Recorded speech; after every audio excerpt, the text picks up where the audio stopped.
जय हिंद, वंदे मातरम, भारत माता की जय। राष्ट्रवाद की बात प्रहार के साथ आप सभी का हार्दिक स्वागत है। दोस्तों, एक्शन सिर्फ होना नहीं, एक्शन दिखना चाहिए।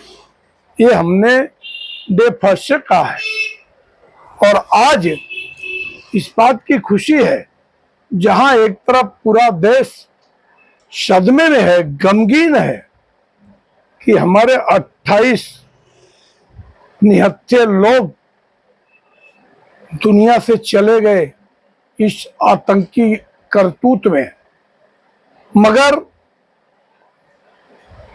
इस बात की एक ढाढ़स होती है कि जो हमारे संरक्षक है, जो हमारे गार्जियन है, जो 140 करोड़ की जनता के रक्षा के लिए एक सिंहासन पर बैठे हैं, आदरणीय मोदी जी, उन्होंने कल ही एक तो टूक संदेश पूरे दुनिया को दिया। उन्होंने बहुत दिन के बाद अपना वक्तव्य अंग्रेजी में दिया कि जो बच्चे खुचे आतंकी हैं, उनके साथ ऐसा एक्शन होगा कि दे कांट इमेजिन। और जैसे ही एक्शन की बात हुई, अपने देश में छुपे गद्दार, खासतौर से एक गठबंधन इंडी अलायंस, जो यहाँ का सड़ा हुआ विपक्ष, इन लोगों के पिछवाड़े में दर्द शुरू हो गया है। क्यों? इनको मालूम है कि एक एक को चुन चुन कर मोदी बदला लेगा, छोड़ेगा नहीं।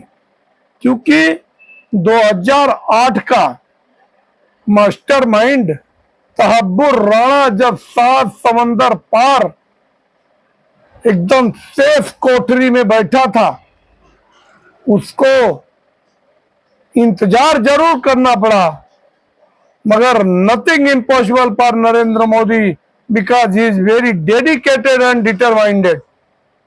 उन्होंने कहा था कि जो भी आतंकी है वो धरती पे अगर जिंदा रहेगा तो उसको उठा के लाऊंगा। और जैसे ही अमेरिका में सरकार बदली, डोनाल्ड ट्रंप की सरकार आई और तुरंत रास्ता क्लियर हो गया। 3-4 महीने के अंदर आज वो तहब्बुर राणा जेल में है, भारत के जेल में।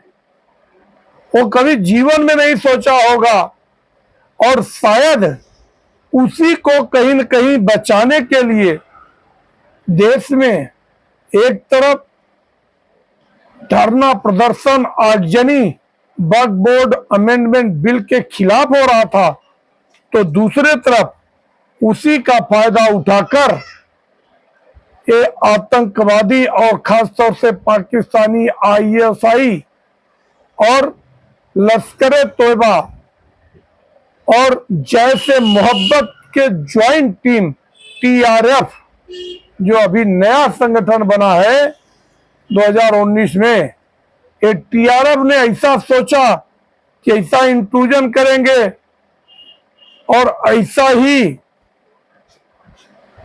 आतंकवादी गतिविधियां करेंगे।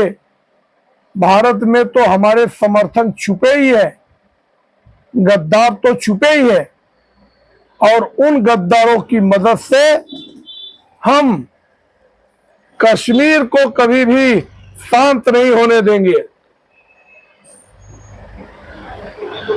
दोस्तों,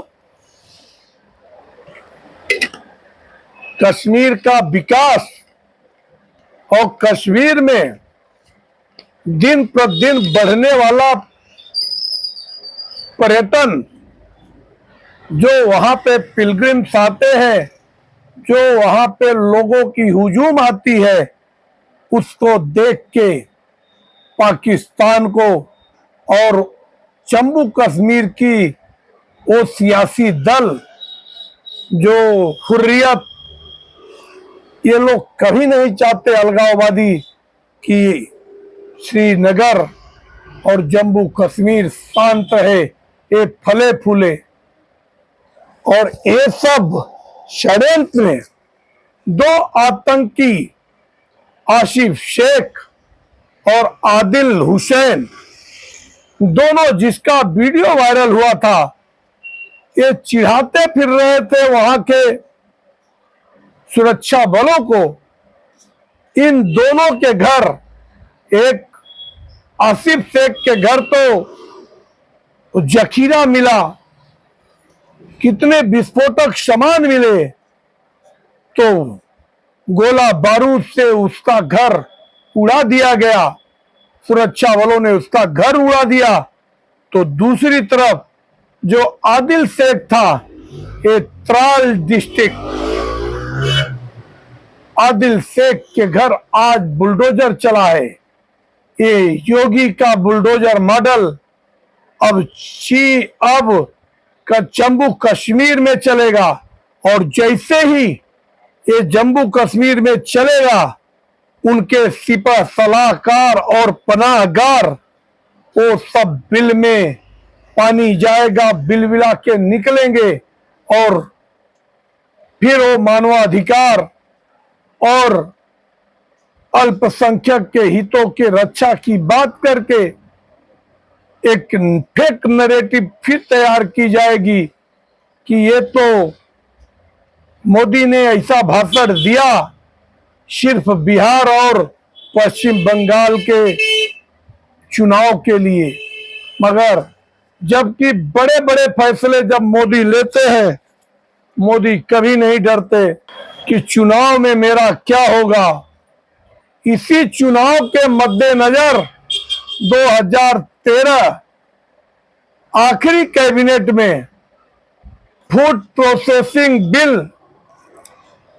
और वक्फ बोर्ड बिल, ये दोनों दोगली कांग्रेस की मनमोहनी सरकार एंटोनियो माइनो के इशारे पे लागू किया था कि अगर 2 रुपए किलो में लोगों को राशन देना है, और मेरी सरकार तो आनी नहीं, ये सरकार आएगी और जब 2 रुपया किलो चावल दाल देगी तो इनके खजाने खाली हो जाएंगे।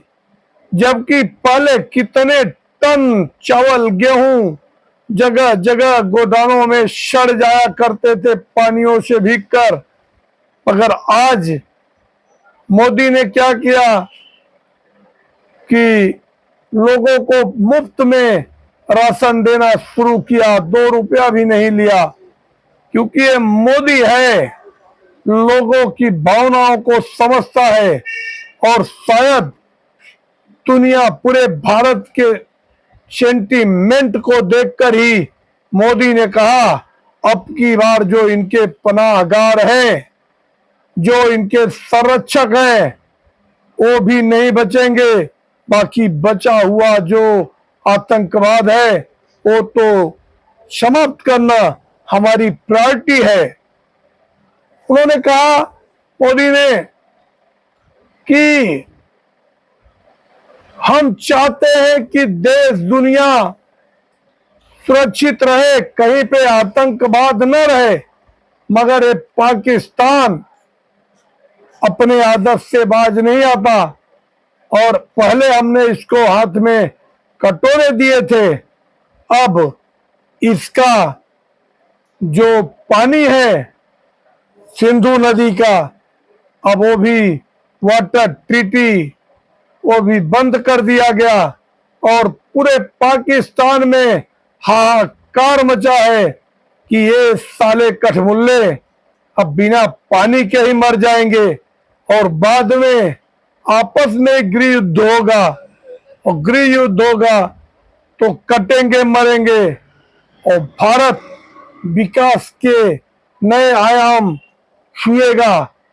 मगर जो कुछ भी अपने जम्मू कश्मीर में हुआ है, ये जिस हिसाब से हमारे सुरक्षा कर्मी तैनात हैं और उनको पूरा फ्री हैंड दिया गया है मोदी के द्वारा, मुझे लगता है ये 15-20 दिन मतलब ये महीने में, जो आने वाले महीने में शुरू हो रहा है अमरनाथ यात्रा, जिसको देख के ये सारे डरावने कृत्य किए गए, इन सब पे पाबंदी लगेगी।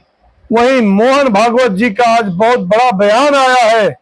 उन्होंने कहा कि अगर पाकिस्तान आतंकवाद करने से बाज नहीं आएगा, इसको उसकी भाषा में जवाब दिया जाए। साथ ही उन्होंने कहा कि रावण के कृत्य को समाप्त करने के लिए राम ने जन्म लिया था, तो शायद ये पाकिस्तान का खात्मा भी मोदी के हाथों होना है। और अगर पाकिस्तान 4 टुकड़ों में कट जाता है, अरे बलूचिस्तान, गिलगिट, उसके बाद पीओके, अगर ये तीनों चारों अलग अलग हो जाएंगे तो पाकिस्तान खुद में खुद कमजोर हो जाएगा। आप लोगों को अगर मेरा विश्लेषण अच्छा लगे तो आप लोग हमारे चैनल को सब्सक्राइब करें और शेयर करें। हाँ, मैं एक बार फिर से पहलगाम में मारे गए हमारे 28 निर्दोष साथियों के लिए गहरी संवेदना व्यक्त करता हूं। साथ ही पूरे देशवासियों को संदेश देना चाहता हूं कि उन्होंने धर्म पूछ के वार किया है, जाति नहीं पूछी थी। और जाति में बलवान बने बैठे हो आप लोग। जातियों का कोई महत्व नहीं, धर्म ही मेन है, क्योंकि ये सब शाखाएं हैं। तो धर्म के लिए एकजुट रहो, बटोगे तो कटोगे वाले फार्मूले पे सब एकजुट रहे और करारा जवाब दें। धन्यवाद। जय हिंद, वंदे मातरम, भारत माता की जय।